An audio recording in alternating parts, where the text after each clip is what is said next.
Some of the questions that I asked within the human resources frame were about diversity, morale, and motivation, about how diverse were the social and educational backgrounds and skills of the student affairs directors,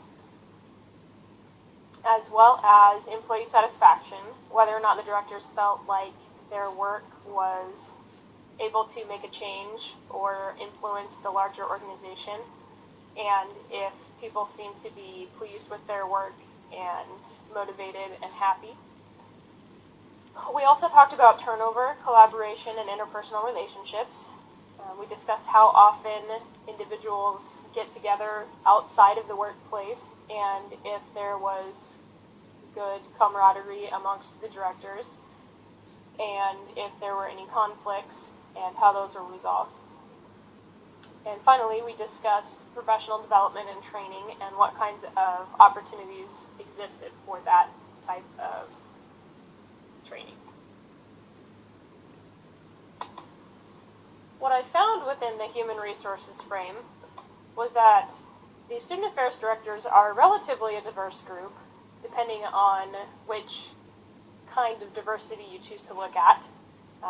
They have a very even male-female ratio, which apparently was not always the case. It used to be a heavily female-dominated group of individuals, but now it's more closely to 50-50 male-female. There are various educational backgrounds, some in psychology, some in counseling, some in education, varying family situations. Some of the directors are single, some are divorced, some are married, some have never been married, some have children, some don't.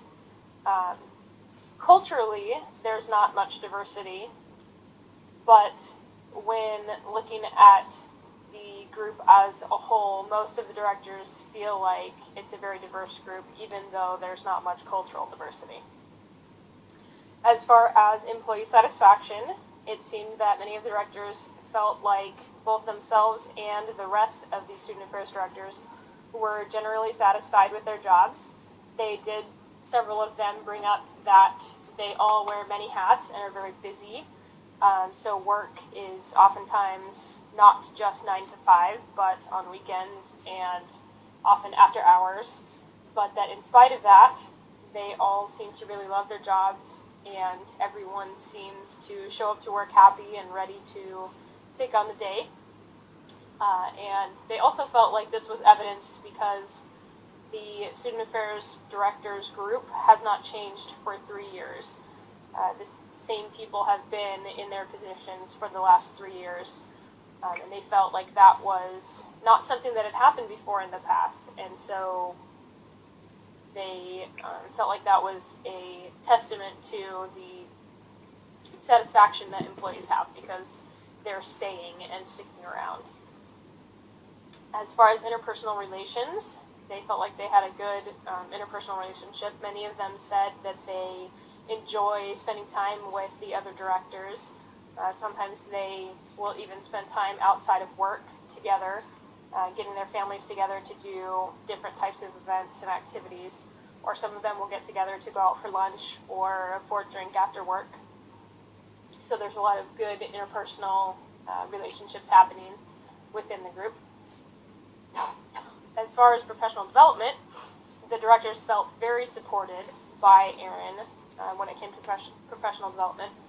They were often encouraged to attend at least one professional development type event throughout the course of the year, and many of them actually have built this into their yearly budget, but even so, Erin encourages them to take any professional development opportunities that may come their way.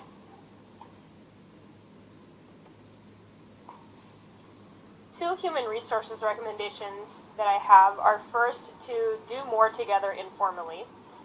Several of the directors mentioned to me that while some of them get together outside of work with their families and things like that, that collectively they don't do enough together besides their kind of business and work. Apparently, over the years, they have tried to do things like a monthly luncheon where they all get together and go have lunch off campus somewhere, or they do a yearly potluck, but doing things like that more frequently so that the directors and individuals from their departments are able to kind of mix and mingle with one another and talk about things other than work. So several of the directors expressed to me a concern that these types of things didn't happen frequently enough for their liking. So I would suggest doing more together informally to kind of build that camaraderie and partnership. And then secondly, develop an official HR philosophy. I did not notice or find that there was one in existence already. So developing that would potentially help also increase the diversity as new individuals are hired onto the team. If diversity was included in that philosophy, then hopefully that would increase diversity within the student affairs directors.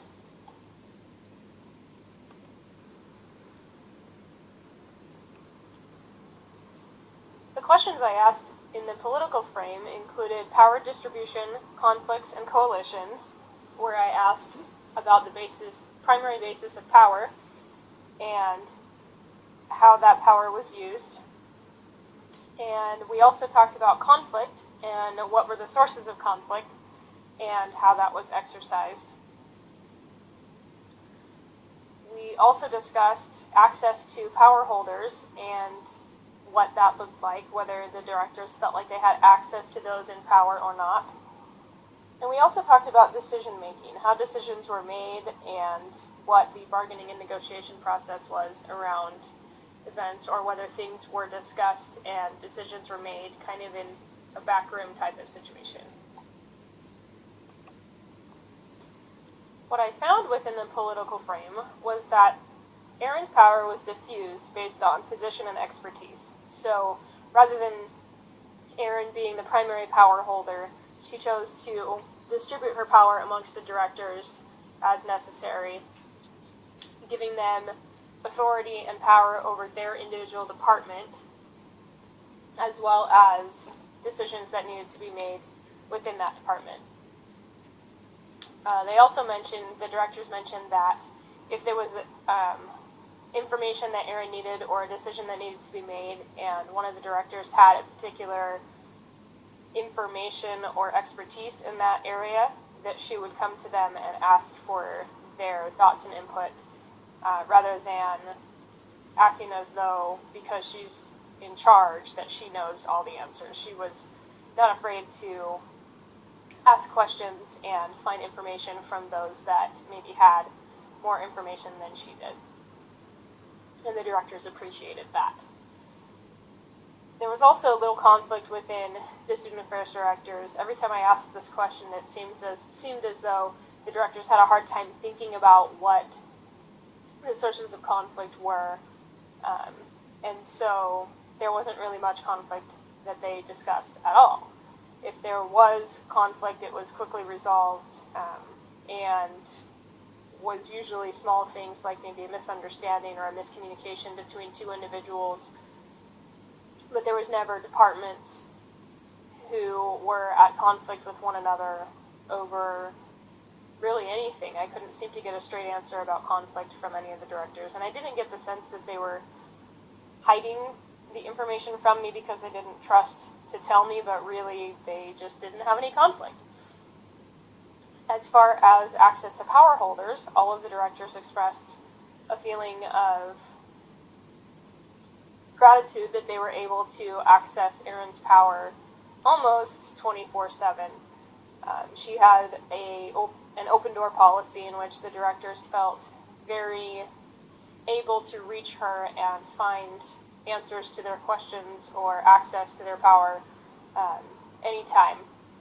Many of them expressed that Erin would allow them to text her on her personal cell phone if they needed her thoughts or opinions or advice on things. They felt very empowered that if they needed her to get behind something that they were doing, that they could easily access her power by getting her to get behind an initiative or support something that their individual department was doing. As far as the decision-making process, decisions were collectively made. by each of the directors together in their Student Affairs Directors meetings, or Aaron would come to them and find their thoughts and input on decisions if a short answer needed to be made.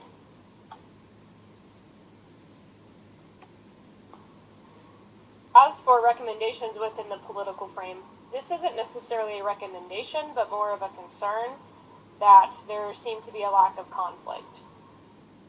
Now, conflict can be often thought of as a negative thing, but within organizations, it really can be a positive thing, and anytime there's a lack of conflict, it often raises a red flag for me, because I feel like it either means that people are afraid to speak up because they don't want to create conflict, or that there's not enough challenge happening within the organization, and everyone's just sort of doing what they've always done, and that kind of creates a stagnant situation in which there's not really much change or innovation happening. So I'm a little bit concerned that there's not much conflict within the division, and I would encourage them to look more into that and figure out if there's a reason for that, and if not, then maybe celebrate the fact that they are working together so well that conflict is not an issue.